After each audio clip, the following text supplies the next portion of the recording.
It's great to connect with you, Loren. And I understand you went through like 7 auditions for this film because you really, really wanted it, and it's your first Netflix, film and everything. So why did you really want this film? Well, this was the first script that I laughed reading, and it was also refreshing. I hadn't gotten a lot of comedy scripts. So I was really excited because I've never been in a movie before. This was new to me, and I felt like would be a really great place to start for me. I loved the character. I thought it was very out of the box, and it was going to be a challenge for me, which was something I was looking forward to. So a lot of reasons, but above all, I just loved the script. Right, right. You're really great as Katrina here, and you embarrass the heck out of yourself here. Um, I mean, really, with the Taco Bell consumption, the body stuff that happens. I mean, there's that great scene where the fellas are trying to drive you home in a kind of inebriated state. So, can you unpack that particular series of scenes? How much of it was improv? How much was it real? And was any of it drawn upon real life experience?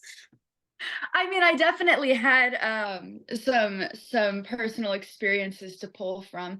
I mean, like I was at the right before that movie actually. I was like a Taco Bell fiend. I went through 3 months where I pretty much ate Taco Bell every single day. After I filmed that scene, I have not had Taco Bell since. Um so it's been a while. Um but yeah, there was some improv, especially with the pool scenes where we're like on the sort of come up to, but I didn't want to improv too much because the original script was so great with the car scene and everything that followed. I did have for the Taco Bell scene where I'm eating in the back, I did have like a spit bucket, and we had so many of those burritos. In the beginning, I was eating them, but I don't like beans, so I had a spit bucket full of just like disgusting like grossness next to me. And that was a fun scene to film. I really enjoyed that one. And for the scenes where I'm drunk, I watched a lot of other comedy movies where the actors were playing they were in an inebriated state. Bridesmaids was a big one for me. I love that movie, and that scene was like the perfect thing to sort of get reference from. So yeah, and it's actually much harder than you think to like pretend to be drunk when you're not drunk. So yeah, there was no like I wasn't actually drunk, but it was very difficult to sort of try to pull from other people's experiences. Right. Well, you handled it really great. Thank you. Just flipping the dial a little bit, as it were, you have surpassed like a traditional music path and going to musically. Why was that important for you? Going into traditional music. Yeah. So I grew up songwriting. I love music. I love everything about it. I used to write poetry, and I actually wasn't a great singer when I when I started making music, but I like the same way with acting that I was doing like intensive acting coaching. I did the same thing for music, and I was in vocal lessons like 3 times a week. And I used to write poetry, but I wanted to be able to bring that to life in a music space. And I had a boyfriend at the time who was a musician. And I would go to his studio sessions, and I would sit there and watch how everyone would interact. And I was like, I really want to do this, and I think I can do this. So I just asked if they could put me in some rooms with other people, and over time, got more and more comfortable in the space. But I think as you know, times are evolving, people are more open to being multifaceted, and people are more receptive to multifaceted people. And I think it's natural that someone who thrives in a creative space would want to, extend their arms into acting or music and all of those other mediums, because naturally it's just I love entertainment. Right, right. Thank you for that. Uh, Yeah.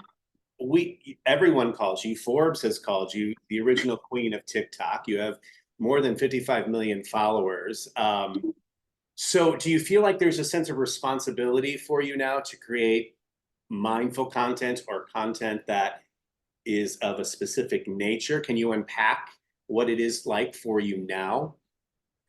Absolutely. I mean, I started social media very early. I was 13 and it was just posting anything and everything and whatever was on my mind. And I still do that and keep a sense of that to a degree.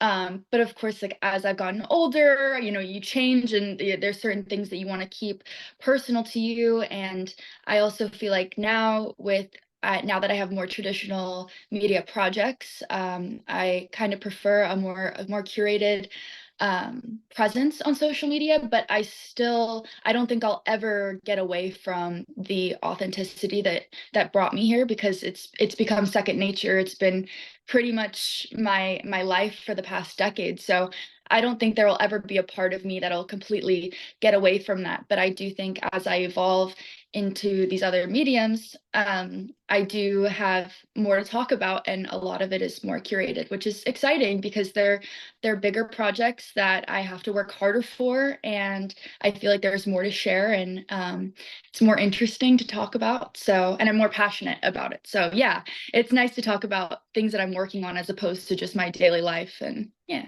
Right, right.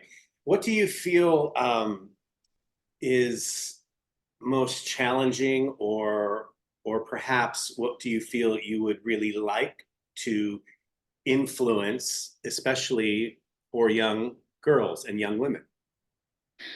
So I've been doing this a long time, and I feel like my answer has always had a semblance of the same thing, but has evolved. I think when I was younger, I wanted to relate to the people that were following me, because it was all young girls and teenagers, and we were sort of going through the motions together, just on very different planes. And that was a really special experience because I had such a connection with, people who were my peers, but I had a voice to be a positive influence, and I feel like that's something I've always wanted to carry with me.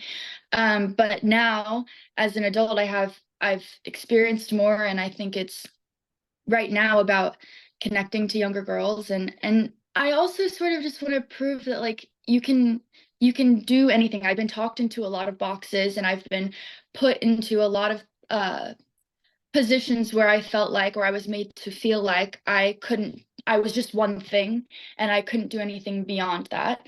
And I had to work really hard with music, and I've had to work really hard with acting, and I guess want to be someone who can pose as an example of you can do anything. I come from the middle of nowhere in Pennsylvania. My parents are very normal people, and I fought for this and I wanted it. And I hope I can sort of be an example that anyone is capable. Right. No, I totally get that. You've had the pleasure of being involved in Taylor Swift projects, videos, things like that, which is great. She herself, a phenomenon, who's been, people have been curious about if she'll use her platform to make, oh, I don't know, political statements or things like that. Do you feel like that's even an area you want to go, or is it kind of like no? I mean, I don't think anything is completely off limits. My sort of stance on it is I like to speak about things that I feel like I understand fully and that I have a good grasp on. And I'm just one person. There are a lot of things that I don't have a good grasp on. And I feel like in those situations, it's better to amplify other voices who have, I guess, a better take, like more experience. Because I can't cover all, political fields. I'm 22 and my experience is not there. But I think the things that I have not only experience but have a good grasp of, there are things that I'm really passionate about when it comes to like sexual assault and domestic violence in young women. And those are things that I feel I have full power and the ability to speak on, because those are things that I have experienced and that I know very well. But in other cases, I think it's best to amplify other voices and do your best to educate yourself. But I can't be all knowing on politics. And sometimes I'm like, man, I'd rather hand the mic to someone else. Right. I totally get that. Hand the mic. Speaking of Taylor Swift, what do you feel has been one or two great lessons or best advice you've gotten from her, or that's helped you? Well, the first thing she told me was that not to listen to anybody else when it comes to your projects and your creativity and your art, because you know you're the best and you know your audience the best. And I really valued that, because at the time I was dealing with a lot of opinions. I was still signed to a label, and I felt like my voice was being crushed a little bit under the pressure of everyone. So that was really great. And not necessarily something she told me, but something I witnessed, was how, first of all, incredibly brilliant she is, and how incredibly humble she is, in I don't want to say in spite of all the success, but you don't always expect, they say never meet your idols. You don't always expect someone of that stature, someone of that, like, who's number one. She's number one across the board. You don't expect someone to be so humble and working so hard. And she didn't have to talk to me. She didn't have to know where I was from, and she did, and she cared enough to have those conversations with me. And I really appreciated that, especially as someone who had had so many terrible experiences with people that I really looked up to. That was the one where I was like, okay, so you can keep your integrity and get that far. And that's, I think, what, in my opinion, is what has carried her so far. So yeah, I have nothing but good things to say about her, and I was very, very inspired by her. I always have been, but especially after meeting her. I love that. Well, one last question for you. If you can wave a magic wand and spin it any way that you would like, um, what would be an ideal role that you would like to take on, either comedy or drama, and who would you love to be your co-star? Oh my gosh. Um, Star Wars. I love Star Wars. I have Star Wars tattoos. I think it would also make my dad very happy. We're a big Star Wars family, and I anyone. I mean, Pedro Pascal is a great Mandalorian. I love um Hayden Christensen. So there's a lot there, but anything in the Star Wars universe, I think. I love that. Remind me how many Star Wars tattoos you have. I have two. I have one that matches with my dad. Yeah, and I have two. Nice, nice. Well, it's a pleasure to connect with you. Thank you so much, and congrats on all this. Thank you so much. I appreciate it. You have a good one.